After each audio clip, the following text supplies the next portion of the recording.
ओम शांति। विनाश कैसे होगा, अर्थात विनाश के समय कैसी स्थिति होगी, क्या क्या घटनाएं होंगी और विनाश के समय हमारी स्थिति कैसी हो और उसके लिए अविष्ट पुरुषार्थ क्या है। अणु युद्ध होगा जिससे वातावरण में गर्मी बढ़ेगी। भूकंप होगा, बड़े बड़े बांध आदि फट जाएंगे, जितने भी बड़े बड़े बांध हैं, जिससे तबाही मचाएंगे। विनाश के समय पांचों तत्व, प्रकृति के पांचों तत्व अपनी भूमिका निभाएंगे, पांचों तत्व अपना विकराल रूप दिखाएंगे। अर्थात सागर उथल खाएगा, सुनामी आदि आएगी, सूर्य की तापमान और अणु युद्ध से गर्मी बढ़ेगी, जिससे नॉर्थ साउथ की बर्फ पिघल कर, जो बर्फ पिघलेगी और बर्फ पिघलने से जल स्तर बढ़ जाएगा, जिससे समुद्र के किनारे के विभाग जलमग्न हो जाएंगे, जल दूषित हो जाएगा, जल पीने योग्य नहीं बचेगा, बहुत कम ही जल पीने योग्य होगा। सूर्य का ताप बढ़ जाएगा, जिससे वातावरण गर्म हो जाएगा, मनुष्य का जीना कठिन हो जाएगा, वातावरण में कार्बन डाइऑक्साइड बहुत कम हो जाएगी, जिससे प्राणियों का जीना बहुत कठिन हो जाएगा। ज्वालामुखी फटेंगे, भूकंप आएंगे, अतिवृष्टि अनावृष्टि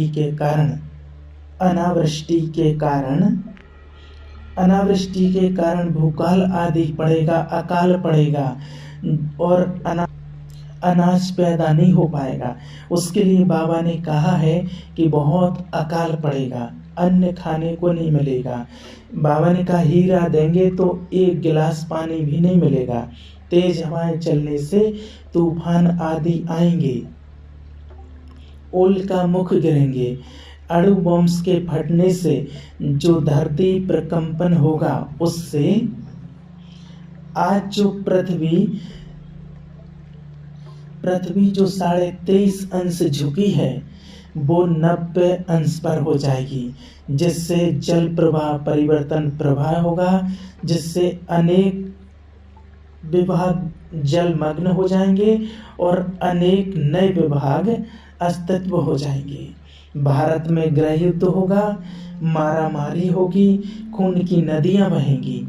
अर्थात इस समय जो करोड़ों में जो जनसंख्या है, आगे जो बढ़ने वाली है बहुत है, लेकिन रहेंगे नहीं, बहुत कम जनसंख्या रह जाएगी इस दुनिया में, बहुत कम लोग बच पाएंगे। उस दृश्य को देखने के लिए और देखने की बहुत आत्मा में शक्ति चाहिए।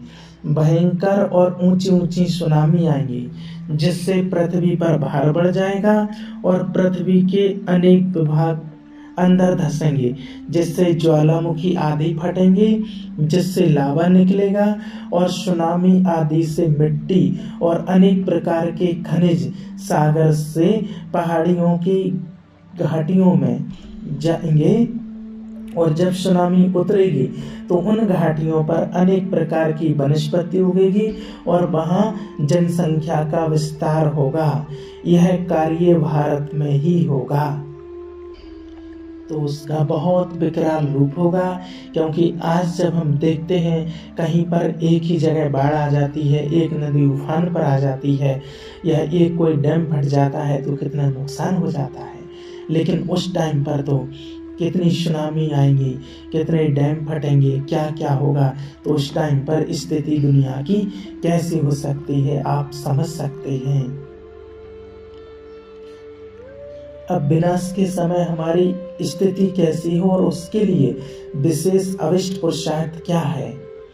विनाश के समय जो विकराल परिस्थितियां होंगी, उनको सहन करने के लिए और देखने और उन परिस्थितियों में स्थिर रहने के लिए कितनी शक्ति चाहिए, वो हम और आप स्वयं भी विचार कर सकते हैं कि उस समय हमें कितनी पावर की, कितनी शक्ति की आवश्यकता होगी, जो हम ऐसे सीन देख सकेंगे।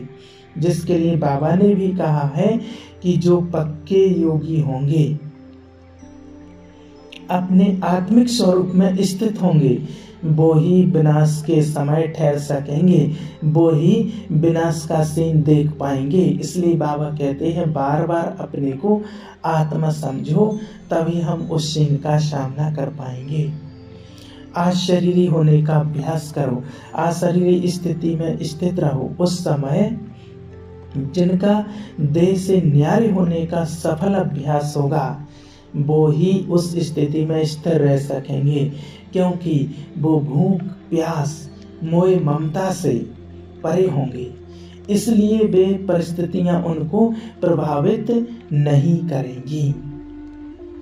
बाबा ने कहा है जो हमारे सच्चे बच्चे होंगे वो उस समय भी वे भूखे नहीं मरेंगे, परंतु इन शब्दों के रहस्यों को भी समझना आवश्यक है। ऐसा नहीं कि उनको सब चीजें प्राप्त होती रहेंगी, परंतु उन परिस्थितियों में वे देह से न्यारे होंगे तो उनकी कमी उनको खलेगी नहीं और वे उन परिस्थितियों को सहज ही सहज पार कर लेंगे, खुशी खुशी से पार कर जाएंगे। जो सच्चे योगी होंगे, जिनकी लाइन क्लियर होगी, उनको बाबा की टचिंग आएगी और उनको स्वतः ही टच होगा, अर्थात अंदर से प्रेरणा आएगी और वो सुरक्षा के स्थान पर चले जाएंगे। एक बार बाबा ने कहा था कि अंत में एक ही ट्रेन निकलेगी आबू जाने के लिए, और जिसको टचिंग होगी वो उस ट्रेन में पहुंच जाएगा, आबू पहुंच जाएंगे और वहां से नज़ारे देखेंगे, जिसके लिए कहा मिरुआ मौत मलु का शिकार।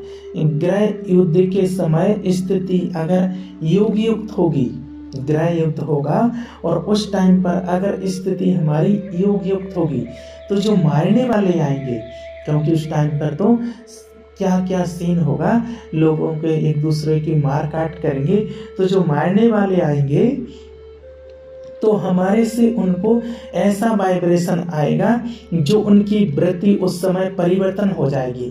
पास वाले को मारकर चले जाएंगे और हमको छोड़ देंगे, या हमसे उनको ऐसा साक्षात्कार होगा जो वो डर जाएंगे, या हमारे प्रति श्रद्धा जागृत हो जाएगी जिससे वो हमको नहीं मारेंगे। जैसे शंकराचार्य आदि में देह से न्यारे होने की शक्ति थी, ऐसे ही एडवांस पार्टी की आत्माओं में भी वो शक्ति होगी और विनाश के समय भी वे सहज देह से न्यारी हो जाएंगी और वह संस्कार सतयुग में भी उनके जागृत होंगे। विनाश के समय तक यह ज्ञान प्रायः बाबा कहते हैं लोप हो जाएगा, नहीं तो ज्ञान का वह संस्कार अर्थात ज्ञान सतयुग में भी चला जाएगा।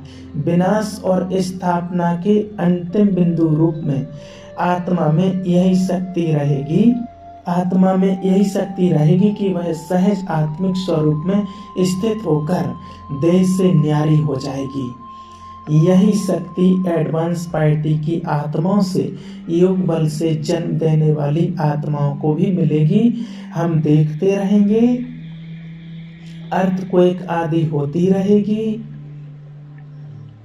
रजाई स्थापन होगी और विनाश आरंभ होगा। अंत में बाबा के बच्चे बहुत मजा देखेंगे, आदि से भी जास्ती मजे देखेंगे।